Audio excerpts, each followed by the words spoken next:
That's great news. I was just thinking about this petition, and a part of me does agree. Well, a large part of me agrees that if the theater doesn't want to show it, then it's absolutely their right not to. Although I would argue that it'd probably be better if they were like more informed on what the film had.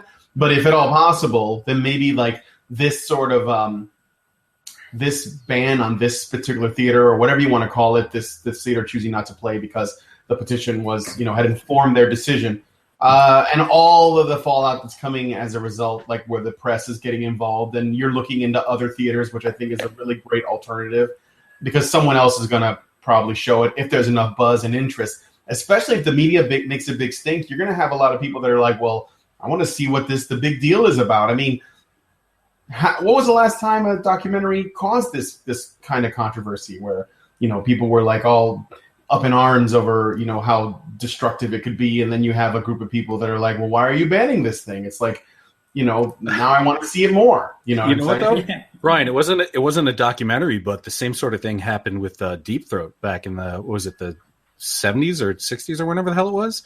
Like it started getting banned, and people were like, wait, why is this getting banned? What is this thing? And it fucking blew up. Maybe we'll see something like this where the red pill is getting like so much heat from getting banned that people will actually start to take notice. Yeah, that's what I'm thinking. Yeah, that's a hope. Like, let's make this into like a one Melbourne screening to a national event. That's maybe what I can turn this into if I'm lucky. Right. Well, yeah, let's hope for that. I mean, like I said, if what's the name of the original theater that you were trying to get it shown at again? Kino. Kino? Kino, Kino. Oh, okay. If they don't want to show it, then yeah, that's obviously that's their choice. They don't have to. But if this blows up and a whole bunch of other theaters start picking up, they're going to be kicking themselves in the ass for not having shown it. Yeah, I will add this, though. As much as I can't blame them for making the decision of, based on what they had, their information of cancelling it, I'm disappointed with the way they communicated it. I wish they called me. I wish they go, hey, I know we promised it, but sorry. But I'm very disappointed with the way they communicate. That's the only major criticism I can give them. So is this a single theater or is this a chain situation? It's a chain. It is a chain. Oh, so there could be actually larger implications for them for having done Absolutely. This. Okay, because I was thinking like it would be like a smaller venue, like a single theater type thing. But yeah, that actually adds a nice little wrinkle to things. Yeah. These guys are known for being one of the higher end cinema chains. Okay, like you got your two kind of where everyone goes to see the movies. But when you want to go and see a movie and get that really nice, architecture and all that other stuff, you'd go to the Palace, which is that company behind it. Gotcha. Yeah, they're also known as being one of the more super left-wing sort of cinemas. They have a lot of art house films, subtitles. I mean, the opening movie on their webpage is Thelma and Louise, so it didn't look good for us in the first place. I'm kind of curious now. Did they show the Suffragette movie? I don't know when it came out. Because I don't know. I haven't investigated.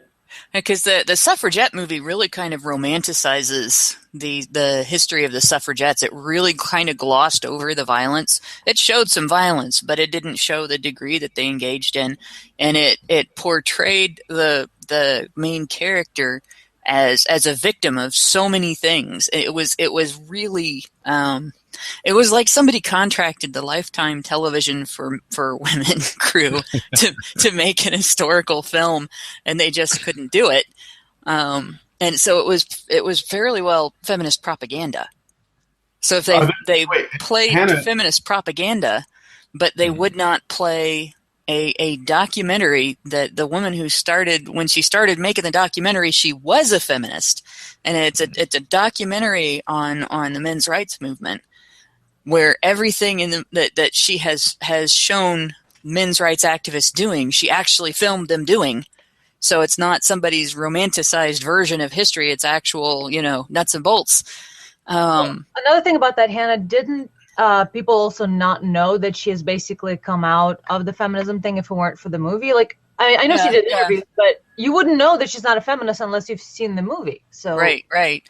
So essentially, it's okay for them to play feminist propaganda, but it's not okay for them to play a documentary that shows a political movement accurately. But from their point of view, they see the suffragette as a documentary, and this is propaganda.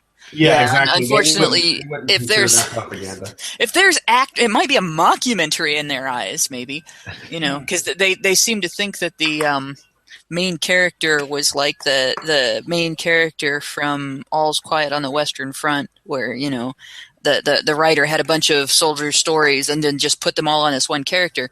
But the fact was that the experience of that woman and the way things were portrayed in that movie was highly inaccurate.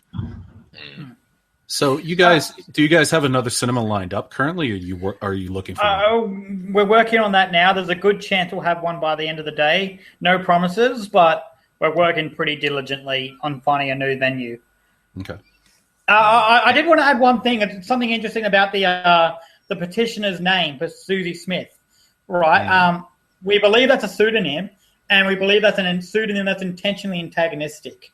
Because if you actually Google Susie Smith and do wiki, you'll come up, your first result will be a woman who murdered her children due to a bad custody battle. Yeah, her name was Suzanne Smith. We Suzanne Smith. That. Yeah. We talked about that on the Bearing stream. Also, exactly. The fact that her last name is Smith and how the movie she's blocking is called The Red Pill. Yeah, we thought that too. Yeah. But I have a funny feeling that's more like the whole I am the Unabomber type of threat, Yeah. I mean, Susie Smith may in fact work for Palace Cinemas because she knew about the cancellation before anybody else did. Yeah, and not only did she know about the cancellation, exactly. She knew about the cancellation, and also she knew staff members there intimately. We know that for a fact, based on comments. Laura? Chase Newalt has the best comment in here. Deep throat, shallow pussy. God, it is pretty shallow. Well, you think about it, you got feminists hate when you refer to being a wimp as being a pussy, even though that actually comes from reference to feline companion. Because I looked up the history of the term, and it's actually the wimp side of it is not in reference to women. But in any case, they hate that. But that's basically what you got to be offended that somebody might watch a documentary. If they're so scared of this movie, then they need to come out with something on their end. Prove that it's wrong if it's wrong. And then I think the reason they're trying to silence it is because they're already aware. Even the ones that are, the coffee shop feminists that don't do anything, that don't really know anything about their movement's history and don't know what their movement does. And, everything they learned about feminism they got in gender studies class. Even they know that they can't prove it wrong because it's not. And that's why they're scared. They're scared they're going to, lose the public eye there. They're going to lose the public mind. And from what I understand, the protests of feminists derailing these sorts of discussion is kind of a prominent feature in the documentary itself. So the irony could vaporize Alanis Morissette on spot. There are layers of irony within this, as well as layers of petitions. I'm sure there's going to be a petition to petition to petition once we get another venue. It reminds me of The Big Hit. Have you ever seen The Big Hit? Yeah. Race buster for that. Well, this is, George R. Martin put it best: when you tear out a man's tongue, you're not proving him a liar. You're only telling him where you fear what he has to say. And this has become the go-to. This has become the MO of feminists, is to try and tear people's tongues out so that nobody can hear them. Yeah. It's just because, I've said this for fucking years. They don't want discussion. They want capitulation. They want subjugation. They don't want to have an actual discourse. So this is great, though, because it will create the Streisand effect, and people will hear about it that otherwise would not have. So hopefully this turns out for to be a plus for you guys in the long run. It's also a smoking gun as far as I'm concerned, because you have feminists everywhere. Now, feminists don't hate men. We're just about equality. We just want to deal with areas where women are disadvantaged. And as soon as a film comes out that asks people to have compassion for men, asking people to have compassion for men is misogynistic. You know, they're pitting women against men. They hate men. If you don't hate men, you're misogynistic.